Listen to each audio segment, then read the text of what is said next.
philology is the linguistics of the written word in that sense.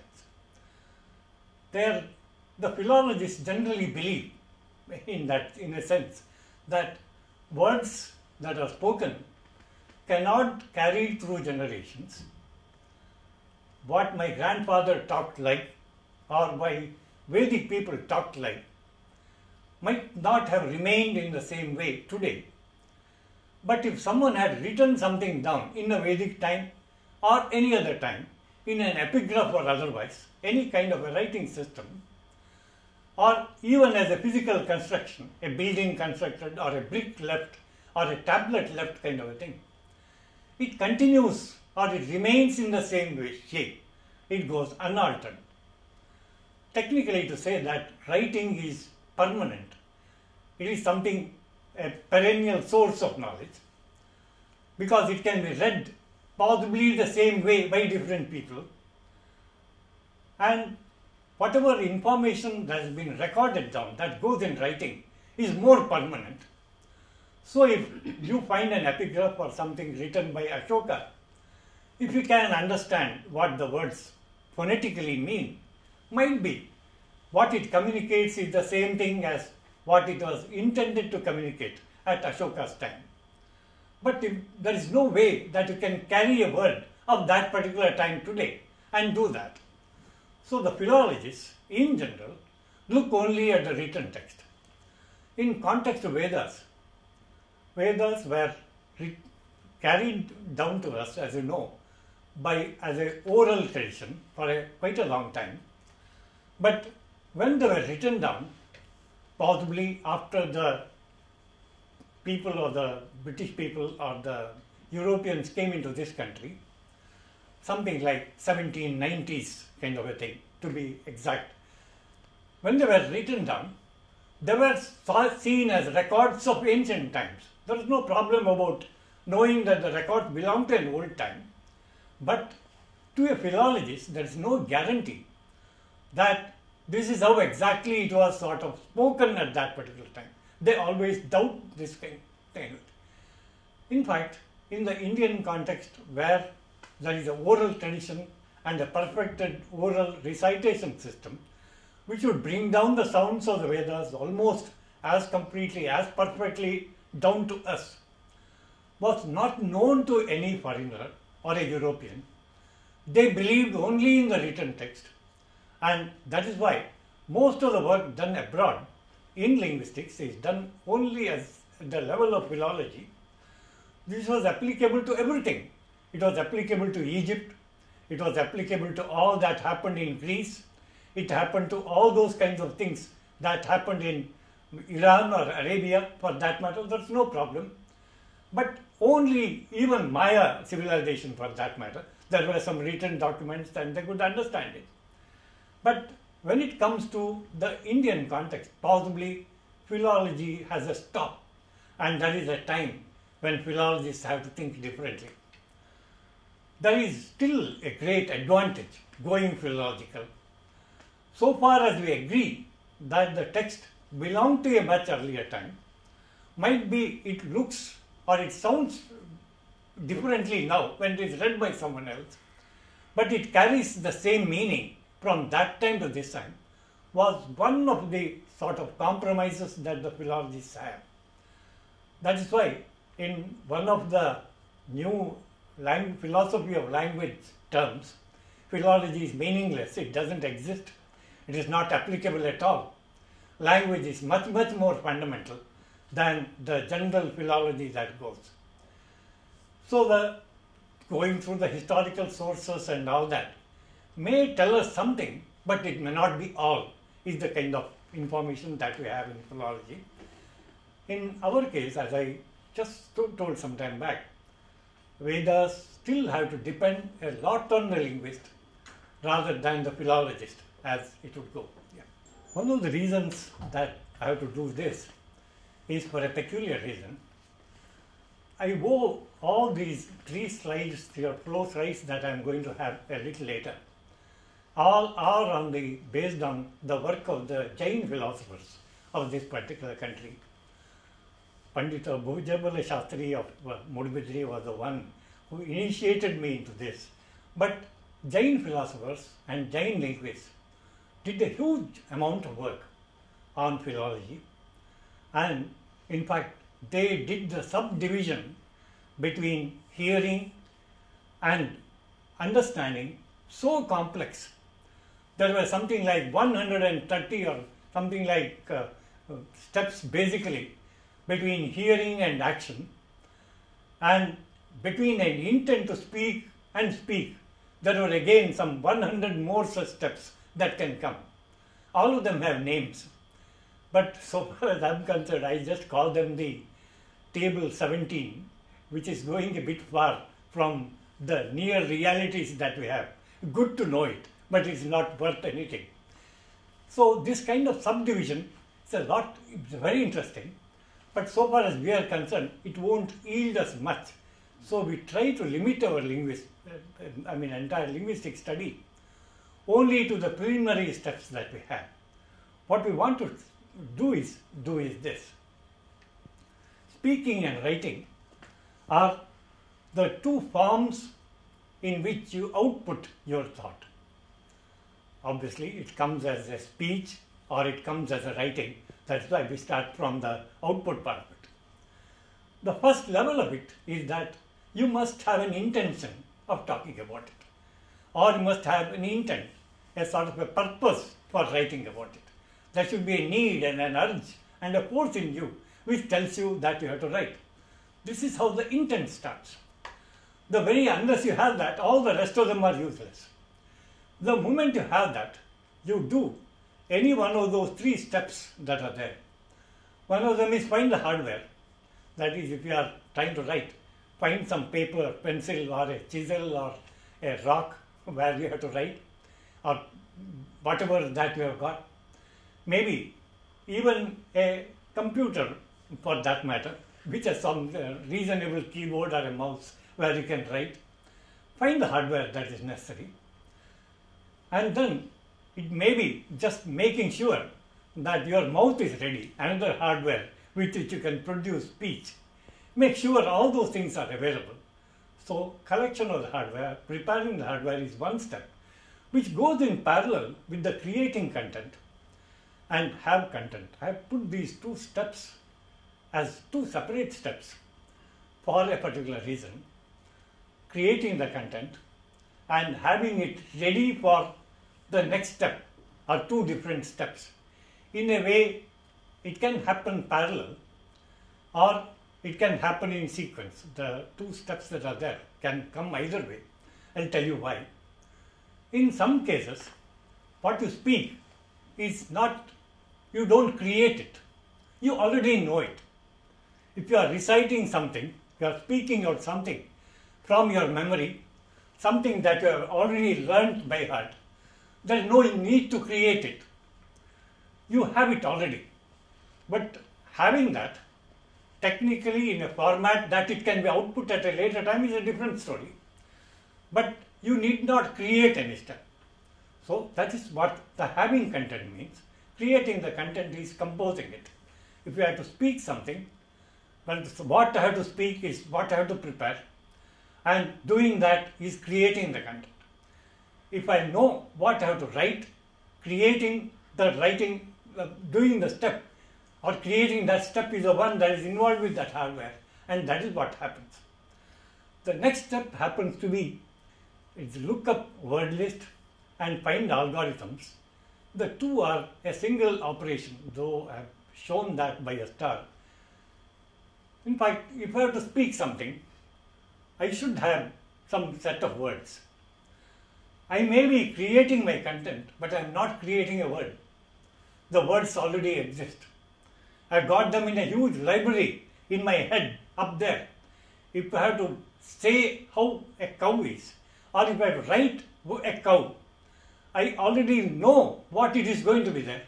There is a word list already up in my head. If I am asked to say print a word, something which do not exist, well, I don't have it in my word list, so it doesn't exist. In this particular case, the entire word list and the algorithm to create it or speak it out is already available with you. Obviously, the algorithm is for using the hardware in that sense, making use of the hardware that is there. But all this comes out as a very complex cycle. So instead of complicating it, I have just put it linearly, as if you are creating everything individually. Lookup word list is a very interesting phenomena. That is what we'll see was done in Vedas at a later time as a huge corpus of words, a huge collection of words that was available at that time. That was the word list that they looked for, memorizing them all and collecting it at different levels. Find algorithms is the next step. After you pick up the word that you have to speak, how to speak it, there is no time to think about it. It is like having already the algorithm that is available for producing that word out. I need not say how, there is no calculation necessary. It is already there in my mind. I know that I pick up my word, the algorithm for that is directly available, and that can modulate the air, or I can draw the way that I want, whatever be the output levels that I got, whether it is visual output or whether it is verbal output, all those kinds of things, oral output, all those things, and it comes out at that. As I told you, Jains have subdivided this into about 130 steps from this end to that. It's very complex. I am oversimplifying it. That is why you could see there is a lot of cross relations that happen. Suddenly from find algorithms, I have to go to my hardware, and from my hardware I have to come to modulation, and also things happen. But please excuse me so far as this complication is concerned, because it is trying to put a very complex system that is there. It is enough to understand that though speaking and writing happen to be very natural phenomena, very easy phenomena, they are not that easy. They go with the huge linguistic templates that we carry, and on the templates are based the kinds of words that I already know, the sequence of words that I have to generate, and the way that I have to do them all is known to me. And doing it all is a much more complex procedure than what it immediately appears to be. That is the one step that is important in there. I call that a sort of a content preparation. You might have wondered that content preparation didn't exist in my last slide, but obviously, unless this happens, it cannot happen otherwise at all. It is like the 130 steps now, about 45 steps combined into one slide that I have got. We start with the abstract content. If you have to write something, or if you have to speak something, do you know in what form it exists in your brain? Most of us do not know. Quite often, as a speaker, we do not know what I am going to speak next a moment earlier. All these kinds of words or whatever that I have to draw possibly comes in a very, very abstract form. A picture a painter or anyone who has to do something, write something on piece of paper, he need not think about it, but what he has to do is contained in him in a very, very abstract and a distant fashion. Just a few electrical signals up in the brain and nothing more. But then, if at all it is to be spoken or written, it has to be written as sentences or structures or picture sequences in that particular order. Maybe there is a lot of doubt and questions asked about this. Do you think in terms of sentences, words or syllables? It looks like that if you are learning something, if you have learned something by heart and speak it out, it is very simple. It doesn't matter. You can do it word by word, with space around. You can do it sentence by sentence. You can do it even paragraph by paragraph. It does not matter at all. But in a real sense, when you are creating something, that's why when a content preparation, if you have to prepare something, if you are preparing to talk, or if you are preparing to talk, you are preparing a speech, how does it work? They still think that most of the this comes from Professor Narari knows it best actually, but then it's a part of linguistic philosophy. Basically, the sentence is a structured way of putting some thoughts in that sense. They still may not be available as words in that sense, not the words of the common language. It may not be our mother tongue, but just a collection of algorithms in that sense, in which whatever that you have to say comes as a complete unit. Sentence is, the word is a complete unit for a meaning. Sentence is a complete unit of an action or a process or a continuity. It is a complete element by itself. All this happens in a sort of structured way when it comes to sentences and structures, which leads to something else later. But obviously, even pictures, if you have to imagine that you have to write A, B, C, you do not think of writing A, B, C, but you know that it is a picture of A that you have to write, or a B or a C you have to write. Or if you have to do something else, even if it is going somewhere or doing something, making a movie, we know the entire picture sequence still in a semi-abstract fashion. The step 2, though it looks like a real world, it still is not a real world. It is still in the half-baked stage. It is not ready yet. Only when it comes to the very last step, it comes to the real world.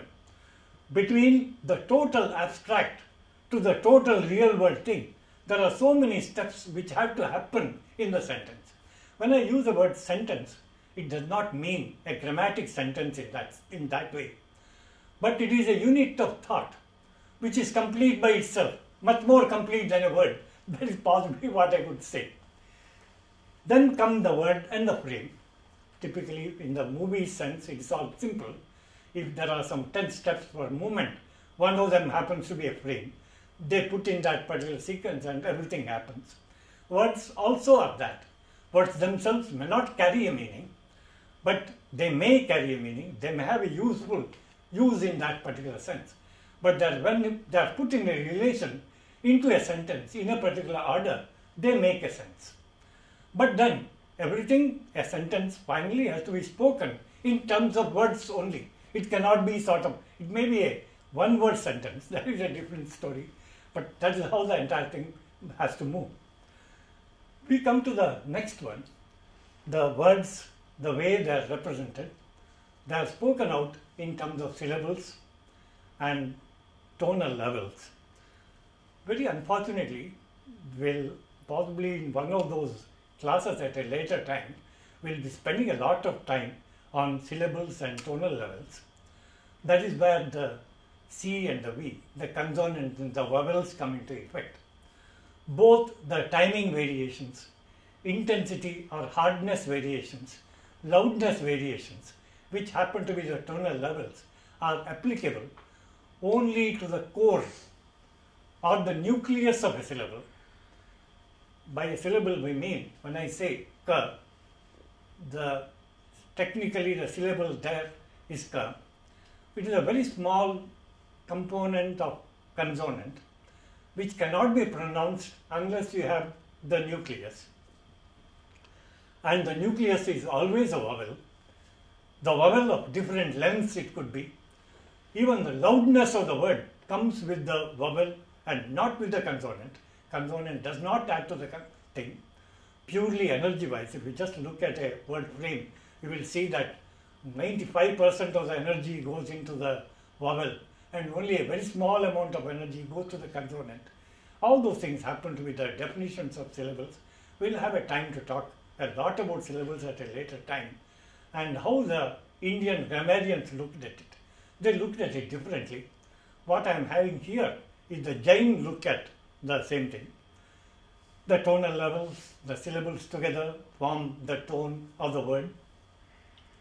Then you have got lines, colors or textures which form the other part of it, the drawing and picture, the visual portion of it. They together, finally, they are put in a time scale so that they can be output. That is what content preparation is about. when I say cow, that the ow has to come after the k sound is decided by the time frame, where I have to place them in that particular order, they have to come there. That carries a lot of meaning. Like the picture frames, if I have to move from one place to the other, one place has to come, the other place has to come next. That kind of an order of time sequence also comes into this picture. So content preparation itself happens to be a very complex task. Even if it is something that is learnt by heart, a text that is available, or the text that is composed in line, the process that is involved is equally difficult, though it is not quite applicable to the visual one, which again has to use some conventions that exist. Even words also are a lot of conventions within the linguistic things. But this is what those very complex steps that are involved in content preparation happens.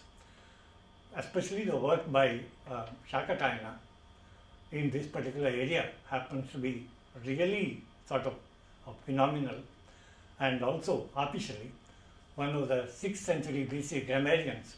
Their contributions in this content preparation officially incidentally happens to be most probably a Jain monk. The contribution by those people in this particular area is fantastic. Fortunately, at least till Panini's time, there was no fight between Jains and Buddhists and Hindus. They were all one. They went for knowledge, and that is how it could come to us much more clearly. All the fight might have started at a much later time. One small word about the reversal of this phenomena. Again, we hear and read. We have just put it in a simple sequence. This is quite easy. Unless you see, you can't act, or you don't understand, you don't comprehend. Before all these things happens, we have to pass through so many steps. One of the common things that happens is, again, look up the corpus of words that you have got. Like when you speak, you look at your own collection of words that exist to describe an event or describe an event or something that you have already learned by heart. You know the algorithm that is involved with that word. Here, you do a reverse process. From this, you just look up the word, find that it already exists, what it is supposed to complement, give you an idea about is already known. And this also happens, and this is the other part of it. When these two things happen, hearing and reading happen, and when speaking and writing happen, we have communication happening in that particular sense.